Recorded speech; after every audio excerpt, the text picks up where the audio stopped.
Magtimbang na putag bulawan ninyo mga idol. Onya kining bulawan namin timbang dahil 753 grams. Onya kini siya ripay na dahil ni paldo na sadang mga kurpo. Mga 8 kilos. 8 kilos siguro ni.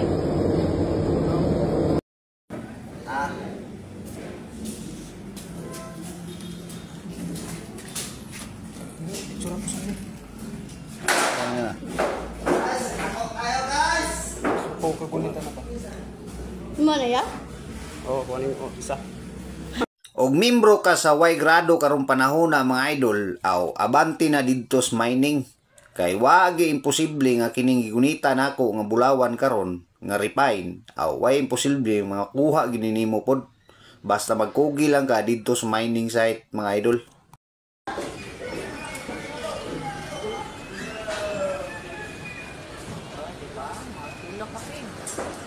Okay, siguro na eh.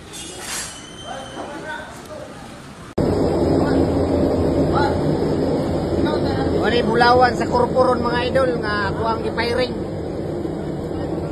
First time pa na ako kakita ni nga ni kada ko bulawan ron. Jis mga 8 kilos. 8 kilos siguro ni.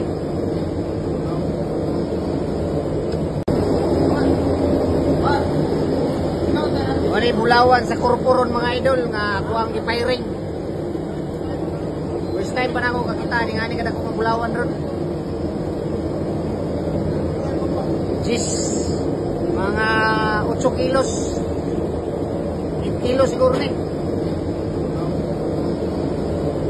Karong adlaw day mga idol no kay naa naman putay customer nga magparipayin sa tuwa ug mao day ni kadako ni ilang metal no.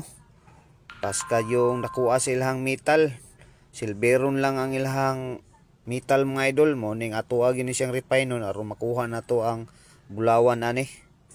So og mao din ni tawag og acid mga idol nga katong ato ang gi popcorn nga bulawan tung metal na mo ni atong gi acid aron matunaw siya aron makuha nato siya og silver no. Og ato ang malimpyuhan ang ilahang metal og mao na ni color na siya og maylo. Og ato na siyang gisulod sa kulon og ato na po na siyang gipiring og balik aron makita nato ang resulta sa ilahang bulawan no ug mao na ni resulta sa ilahang bulawan mga idol nga ato ang gi-refine no. 99% ang gina siya nga